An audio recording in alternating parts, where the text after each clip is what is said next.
Bonsoir à tous. Bienvenue dans un autre numéro de Et si on en parlait. J'espère que vous allez bien ainsi que vos proches et que vous prenez soin de vous. Et si on en parlait? Et si nous parlions d'une situation difficile, compliquée, rencontrée souvent par beaucoup d'enfants à travers le monde? Et si nous parlions de l'inceste? L'inceste est une situation difficile, triste, abominable, permettez-moi de le dire. Rencontrée par des enfants et qui donc subissent des attouchements, qui subissent des actes sexuels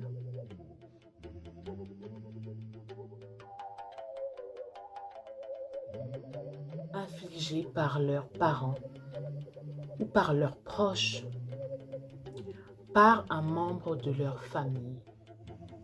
L'inceste est donc un mal qui déstabilise, qui détruit des vies, qui peut conduire certaines victimes à prendre des décisions catastrophiques dans leur vie.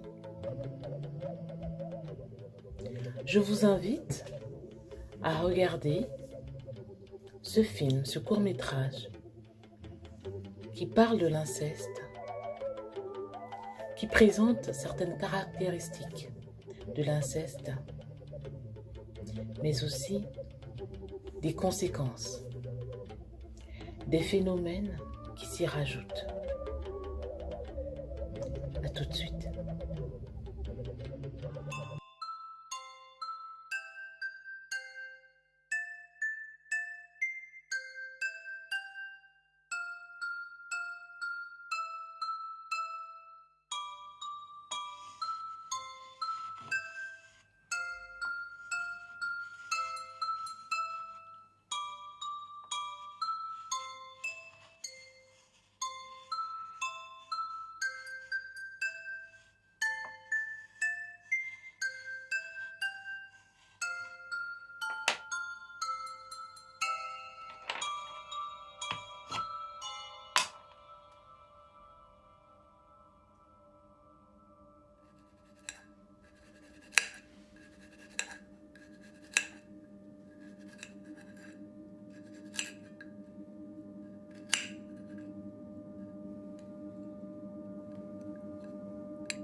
Allô?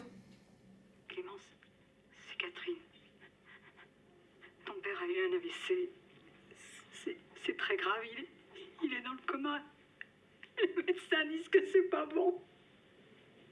Faut prévenir ta sœur. Clémence, Oui, tu préviens ta sœur? oui, oui. Je dois y aller.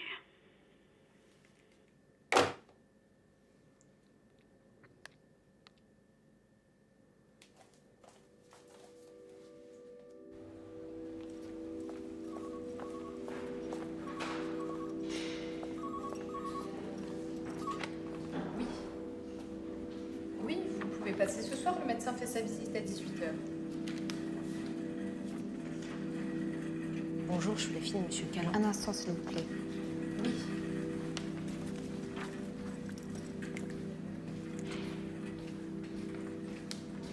Je vous en prie, monsieur. Au revoir. Oui, excusez-moi, votre sœur est déjà arrivée. Je vais vous accompagner à la chambre.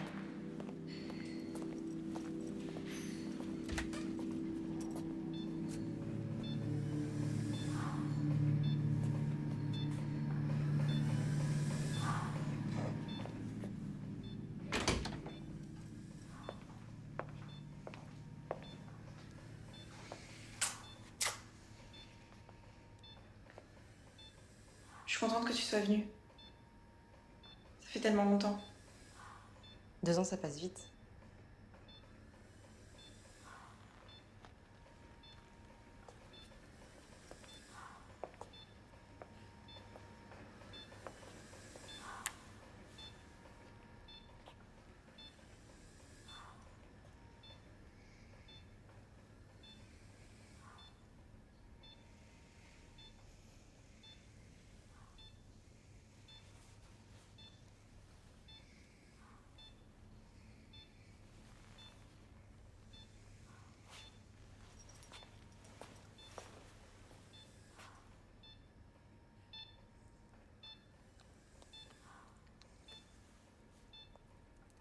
Je suis sûre qu'il est content que tu sois là.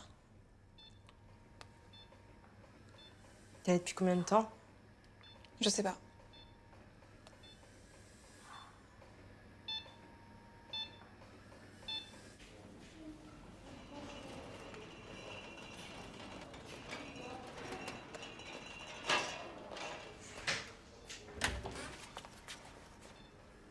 Je vais vous demander de sortir. Je viens faire les soins de monsieur Callan.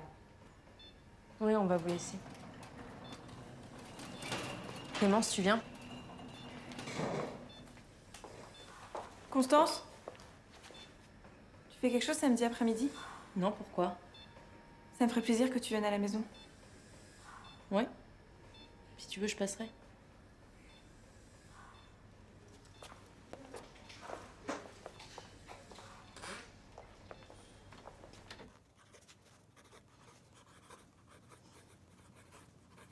J'arrive plus à dormir. Je le vois partout. Il me fixe. Je sais pas quoi faire. Puis Clémence. Oui, Clémence. Vous lui en avez parlé? J'essaye, mais j'arrive pas. Pourquoi? J'ai pas envie de la blesser.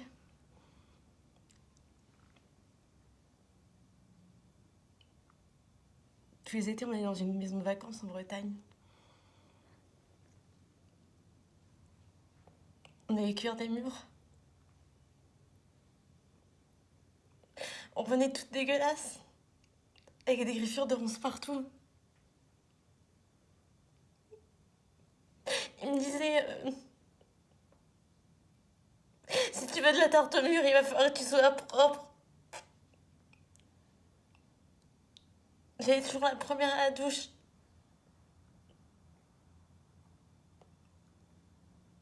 Il me déshabillait. Il me léchait tout le corps. Puis après, il disait... il va falloir laver papa maintenant.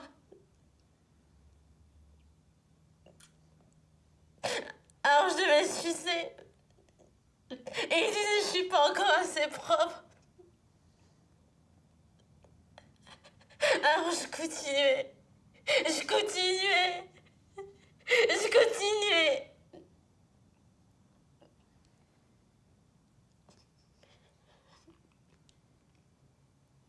Il me disait que j'étais pas aussi obéissante. Alors que ma sœur était douce.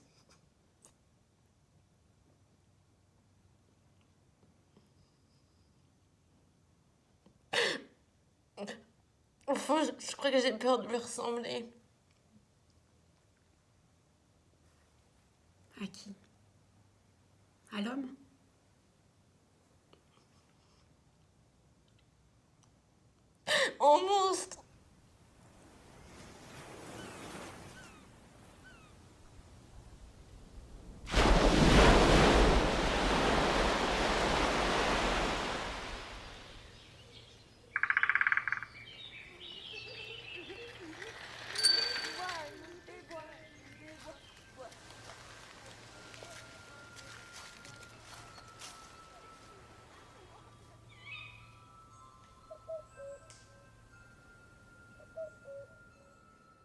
J'ai appelé l'hôpital ce matin. Pourquoi? Pour prendre des nouvelles de papa.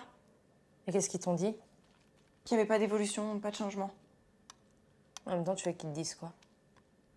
Bah, je sais pas, il peut mourir du jour au lendemain.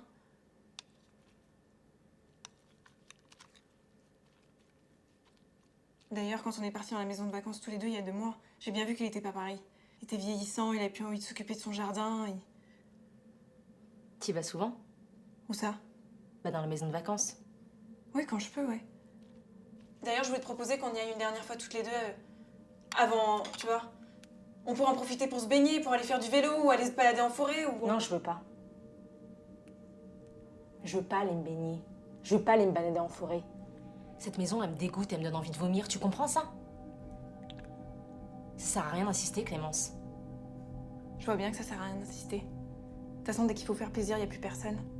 T'es une vraie égoïste. Moi, je suis égoïste, mais t'es qu'une gamine qui Mais bien sûr comprend que rien. si, t'es égoïste et tu t'en rends même pas compte. Tu penses qu'à toi et à ta petite personne. Mais ça marche pas comme ça, la vie, Constance. C'est pas si facile. T'as pensé à moi, t'as pensé à papa. Non, parce que tu t'en fous. Et toi, tes petits états d'âme, j'en ai marre. Tu vas où là? Tu restes là.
J'étais pas sûre que tu viendrais.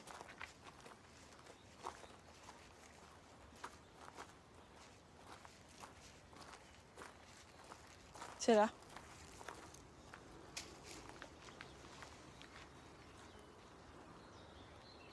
Ça me fait bizarre de me dire qu'il est là.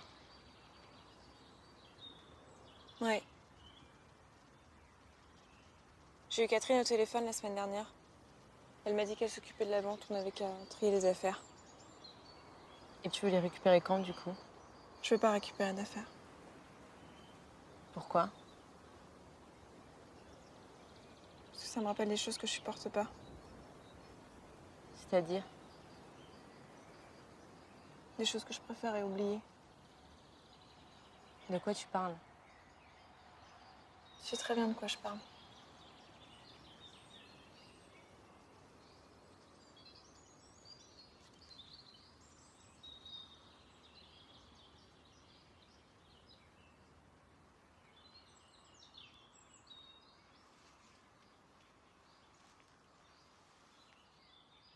Je suis contente que tu sois là.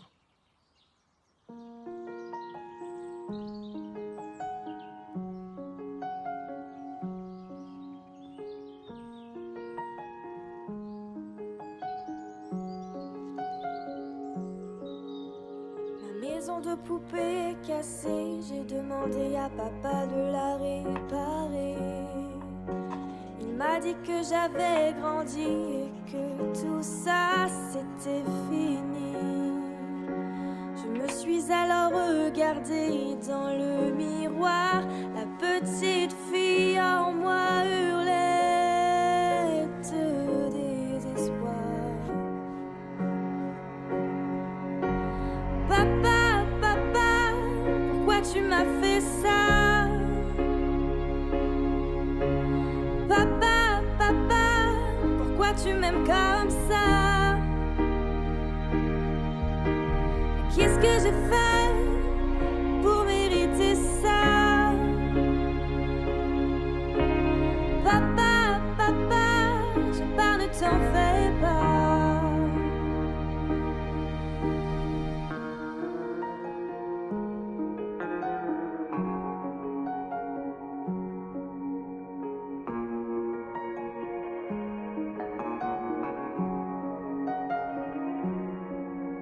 La petite fille n'a pas grandi et n'aime toujours pas la vie. Je suis une poupée sans tête, un arc-en-ciel sans couleur.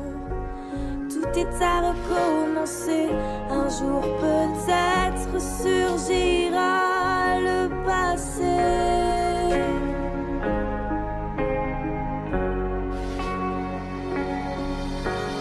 Papa, papa, pourquoi tu m'as fait ça? Papa, papa, pourquoi tu m'aimes comme ça? Qu'est-ce que j'ai fait pour mériter ça? Papa, papa, je pars, ne t'en fais pas. Papa, papa, pourquoi tu m'as fait ça? Papa, papa, je pars, ne t'en fais pas.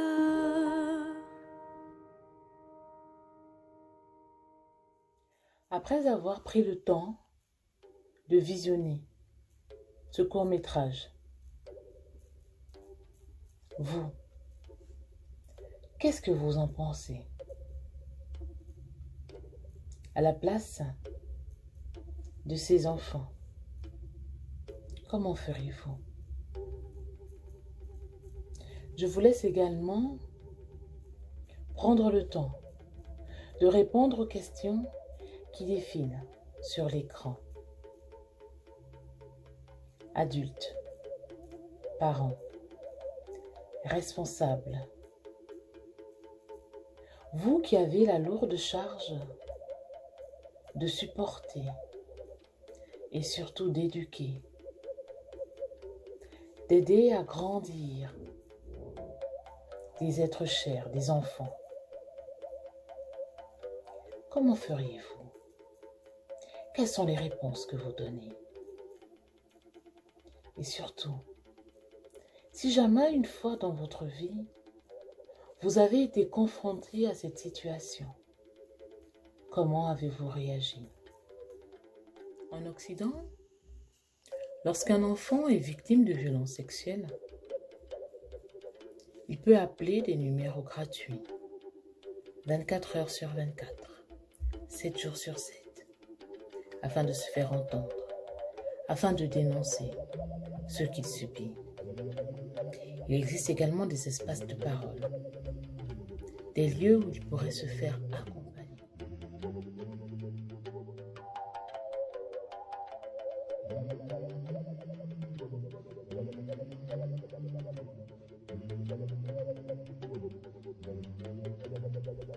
Des lieux où des professionnels sont là et prêts pour l'aider à avancer et surtout à mettre des mots sur les mots qui ont atteint sa nature, son être, son corps. Je mettrai à la fin ces numéros afin que tous ceux qui sont victimes, témoins ou peut-être coupables de ces violences puissent appeler afin que vous sachiez et que vous compreniez que vous n'êtes pas seul. et qu'il y a des personnes qui sont prêtes à vous entendre, à vous aider, à vous accompagner. C'était « Et si on en parlait ?» Aujourd'hui, nous parlons de l'inceste.